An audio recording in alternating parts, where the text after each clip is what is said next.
Welcome to the Informed Voter Series of WTNB. We're here today with Nancy Casson. Good morning. Running for school board. Yes. Tell us a little bit about yourself and what position you're running for. Okay, I'm running for Bradley County School Board District 1, and that is Hopewell, Prospect, and McDonald.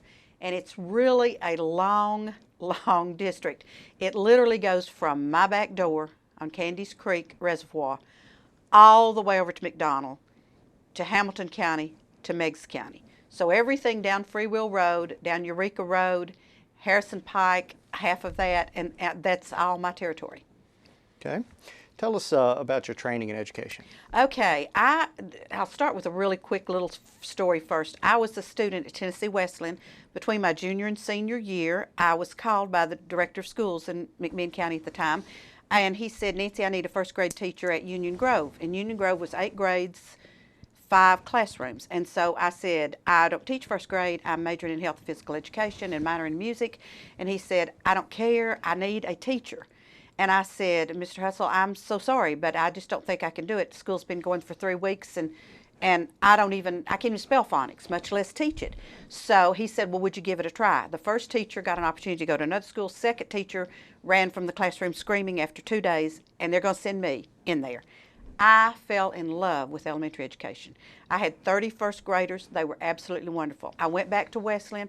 I finished my senior year, and then I got a job at Inglewood teaching 2nd grade. But I was not necessarily certified in elementary education. So I went back to University of Tennessee and got a master's in elementary education / supervision. And then at that time, I was there for 10 years, and then the state came in with the special education situation for schools, and they needed someone that would take over the special education, and they were willing to fund me going back to school. So I went to UTC and got a master's certification in special education, and after I did that, then I decided, well, I love to be a student. And I thought, well, I'll just go on to school some more. So I have 45 hours above that second master's in supervision and administration. So literally, I'm certified, was certified. Now let me say, you know, that runs out and you have to renew, but I was certified in everything from K through 12. I could be a principal. I could be a supervisor of instruction. I don't think I'm certified to be a director of schools, but I can do just about anything else in that realm of education. You've also been a small business owner here. I have been a small business owner. I am still a small business owner. I have a little gift shop downtown that's called the Red Ribbon, and I'm open Monday through Friday from 10 to 3. And would love to see anybody that wants to come in to the shop. I'm there, and that's another thing I want to say about me. I am very open and receptive to people. So if anybody, I've had a lot of visitors in the shop that are not there to buy anything, but they're there to talk to me about situations, and I'm very open and receptive to that. I do answer emails, I do return phone calls, and I'm right there if you need me. You just let me know. Well, while we're on that topic, how can people find more out about you? Well, I do have a website, nancykasson.com. I also have a Facebook, Nancy Casson - Bradley School Board - District 1, and that's probably the best place to find out about me, because that's kind of a daily update, and I post things there and tell about things that I'm doing in the community. Or they can just come down and they certainly can. Pick your brain at Red Ribbon. Absolutely, and I'm very receptive. I've got a chair right next to my desk, and we just sit down and bring a picnic lunch if you want to. I mean, you know, we'll just talk about whatever the situation is. You have a little diner down below that. Well, it's closed right now. I'm using that right now as campaign headquarters. That's where signs are stored and things like that. But hopefully in August I can have someone open that back up. Excellent. Tell us about the 2 most significant issues you think facing the school board today. Okay, well, I think one of them is financing, and I don't mean the money, but I mean how we disperse the money. I think that's one of the problems that we have in education. Sometimes, if you haven't been there, you may not understand the situations, and I think dispersing the money into situations is one of the problems we have in education. Another problem that I see in education, and having been there for technically 18 years in the classroom and in a semi-administrative situation, teacher morale. And right now, I think the teacher morale in Bradley County is low. And I'm one of those people that when I got up every morning, I couldn't wait to get to see my kids. It was wonderful, and I loved it. And of course, a lot of people don't understand, teaching's not an 8:30 to 3:30 job. You know, you've got basketball games and you've got cheerleading practice and you've got all this other things that go on. You've got the fundraisers and the fall festivals and the spring events and things like that. And so I think that teacher morale is so vitally important, because if your teachers are not happy, well, just like you, if you're not happy in your job, then probably a lot of people around you aren't real happy either, or they're walking on tiptoes, or they're doing this and that. And I think it reflects to the children. Let me ask this. Why do you think that morale is low, and how do you think you can make a difference as a school board member? Well, I think a lot of things have happened in the last 3 years that have made teacher morale low and teachers questioning situations and things like that. As a school board member, I've been in the trenches, so I think they would understand that, plus the fact that I am more than willing to talk to any teacher. Now, in my district, I have 2 schools, Hopewell and Prospect, and then I have the students that are in McDonald, because we no longer have a school in McDonald. It's my understanding most of the students from McDonald go to Black Fox. Well, Black Fox isn't in my district, but still it would be a school I was concerned about because my constituents were there. And so I just want to see that everybody, I don't want to say happy, Matt, because you can't always be happy, but I think there's a comfort zone, and I think the teachers need to have that comfort zone for their morale to be high. And then, like I say, it reflects on the students. And I had students from the past, I've got several have Facebooked me and said, you know, one of my favorite teachers or this and that, which I love hearing, but then they would reflect on things we had done in the classroom, which I'm thinking, my gosh, folks, that was 35 years ago, and you still remember. Another real quick story. Joe Guy, who's the sheriff in McMinn County, was in my classroom in 2nd grade, and great guy. And I'm one of the 3 people in the world that can still call him Joey. His mother, his wife, and Miss Nancy can call him Joey. Everybody else calls him Sheriff Guy. But we did an Indian study in 2nd grade, and we made those God's eyes, you know, where you do the cross sticks and you yarn. And he still has it hanging in his office. And the sheriff of McMinn County has his God's eye hanging in his office, you know, but it was that important to him. So.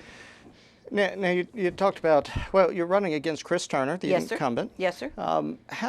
Tell us, or distinguish yourself from Mr. Turner. Well, I think I'm a very open and receptive individual. Like I say, I will, if you email me, I will address it. If you call me on the phone and I'm not there, I'm learning how to use an i6, okay? And so, but I will return phone calls. And again, I will meet you face to face. And I am here in Cleveland, Bradley County, basically 24/7. You can find me at my shop, or you can find me on the river in Georgetown, whichever way you need to find me. I'm here, and I'm accessible, and I'm open and receptive.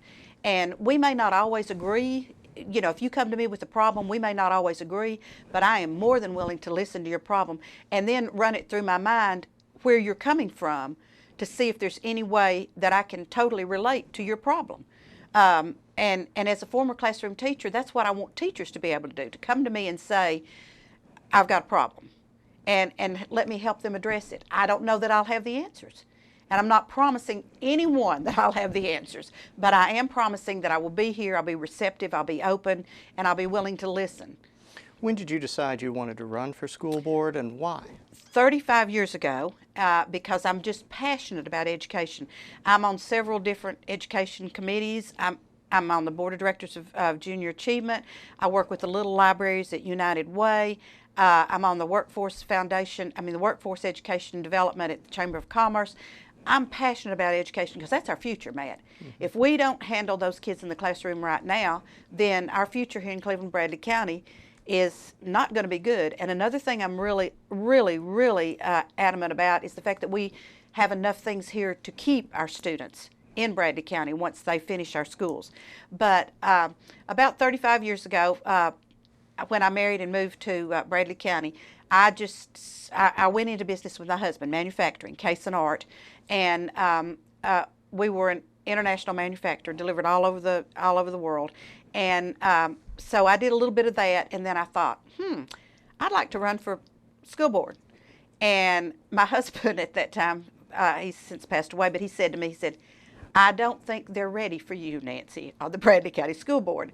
And I said, well, you know, I don't know that they would ever be ready for me on the Bradley County School Board, but I'm hoping that they are ready for me. So I've been wanting to do this for 30 years. And I think this is a fine opportunity for me to do it. And I've had a lot of people came to me and said, Nancy, we'd like for you to run for this position, and we'll do anything we can to help you. And I have met some wonderful people that I would not have met otherwise if I wasn't running for this. Recently in the news, they've talked a lot about curriculum. They've had a few school board meetings, both in the city and the county, to discuss these issues, such as social studies. How do you feel that the school board and your role thereon can affect that? Well, I had someone address me on Facebook the other day and ask me a question about this. As a member of the Board of Education, it's not our place to set curriculum, but it is our place to listen to what people feel like they need in the curriculum. The last meeting at the school board was a call meeting about social studies and religion. To me, you have to teach the history of religion to all of our students. Theologically, no. Historically, yes. And so I'm all for that as long as it can be leveled out and we're teaching history. Because I think if you know the history of things, then you're more not apt to accept them, but more apt to understand them.